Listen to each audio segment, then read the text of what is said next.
కొంతమందికి రికగ్నిషన్ వస్తుంది, అందులో నాకు వచ్చినందుకు I'm very thankful. Thank you for everyone, నన్ను విష్ చేసిన వాళ్ళందరికీ. అండ్ ఇలాగే ఇంకా సినిమాలు చేయాలి, ఇలాగే నన్ను గుర్తించాలి అని కోరుకుంటున్నాను. యాక్చువల్లీ మీరు చేసిన ప్రతి సినిమా ప్రతి రోల్ కూడా గుర్తుండిపోయే రోల్. అండ్ ఇప్పుడు అంబాజీపేట మ్యారేజ్ బ్యాండ్ సినిమాలో మీ రోల్ కి కన్నీళ్లు పెట్టుకున్న వాళ్ళందరికీ కూడా ఇంకా శాశ్వతం గుర్తుండిపోయేలాగా ఈ అవార్డు కూడా వస్తుంది. మీరేమంటారు ఆ రోల్ గురించి? I'm very happy. ఆ రోల్ అంటే ఎవరైనా సినిమాలు చేసేటప్పుడు చాలా ఇబ్బంది పడతారు, ఆఫ్ కోర్స్ వేరే వేరే ఉంటాయి. అందరూ 100% పెట్టి చేయాలని అనుకుంటాము. సో ఆ ప్రాసెస్లో అవార్డు వస్తుంది, అవార్డు కోసం చేయాలి అని ఎవరు అనుకోరు. ఇలా రికగ్నిషన్ వచ్చినందుకు I'm very thankful, I'm very happy. కానీ అంటే కొంచెం పర్సనల్, ఆ రోల్ చేసేటప్పుడు, ఆ పెర్ఫార్మెన్స్ చేసేటప్పుడు మీరు ఎంతో ఇబ్బంది పడుంటారు. బట్ ఇప్పుడు ఆ ఇబ్బంది అంతటిని తలదన్నేలాగా ఈ అవార్డు, గద్దర్ అవార్డు అంటే ఇప్పుడు మన నంది అవార్డు లానే. సో మీరు ఎంత హ్యాపీ ఫీల్ అవుతున్నారు? ఆ ఇబ్బందికి అసలు మీరు ఇబ్బంది పడ్డారా? లేదండి, నాకు కంఫర్ట్ ఉండింది సెట్లో. కో ఆర్టిస్టులు కానీ, మా డైరెక్టర్ కానీ, డిఓపి కానీ అందరూ చాలా కంఫర్ట్ ఉండే నాకు సెట్లో, సరౌండింగ్స్లో. కాబట్టి అంత ఇబ్బంది ఏమీ అనిపించలేదు. బట్ దానికి గుర్తింపు వచ్చినందుకు ఐఎమ్ వెరీ హ్యాపీ, ఎక్స్ప్రెస్ చేయలేను అంతే. పద్మలాగా అలా గుర్తుండిపోయారు. మళ్ళీ నెక్స్ట్ అలాంటి ఒక క్యారెక్టర్ ని మేము అంటే ఆ గుర్తుండిపోయే నోటెడ్ క్యారెక్టర్ తో వస్తున్నారా? Let's hope for the best. Thank you. Further films ఏమున్నాయి line up? They are going on, shootings అవుతున్నాయి. Will see. All the best and congratulations Saranya garu. More awards to you. We definitely wish. Thank you అండి, thank you so much. Please. So అది శరణ్య గారు ఎంతో సంతోషాన్ని వ్యక్తం చేస్తూ ఉన్నారు. ఒక ఆర్టిస్ట్ గా ఒక పెర్ఫార్మెన్స్, బెస్ట్ పెర్ఫార్మెన్స్ ఇచ్చినప్పుడు ఆ పెర్ఫార్మెన్స్ ని గుర్తించి అవార్డు రావడం అంటే డెఫినెట్ గా చాలా సంతోషించదగ్గ విషయం. So she so happy.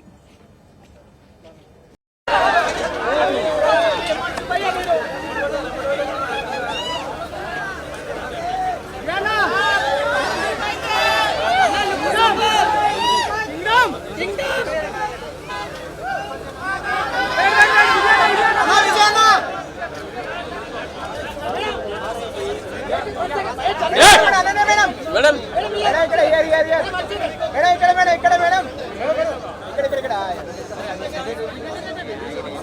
ఈ బాడీ బిల్డర్ వీడెందుకు నిలబడుతున్నా కదా అసలు ఎక్కడెక్కడ ఉంటే మీదకి వస్తున్నారు.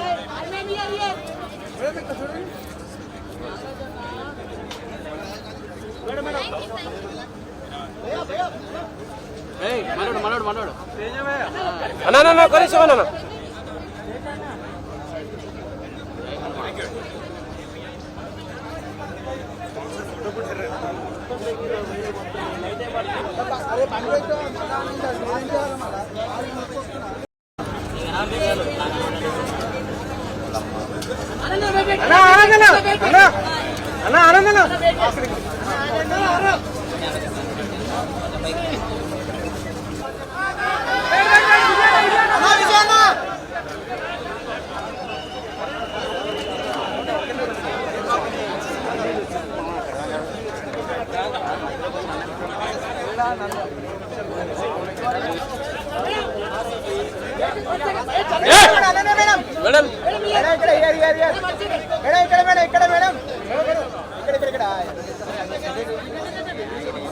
ఈ బాడీ బిల్డర్ వీడెందుకు నిలబడుతున్నా కదా అసలు ఎక్కడెక్కడ ఉంటే మీదకి వస్తున్నారు.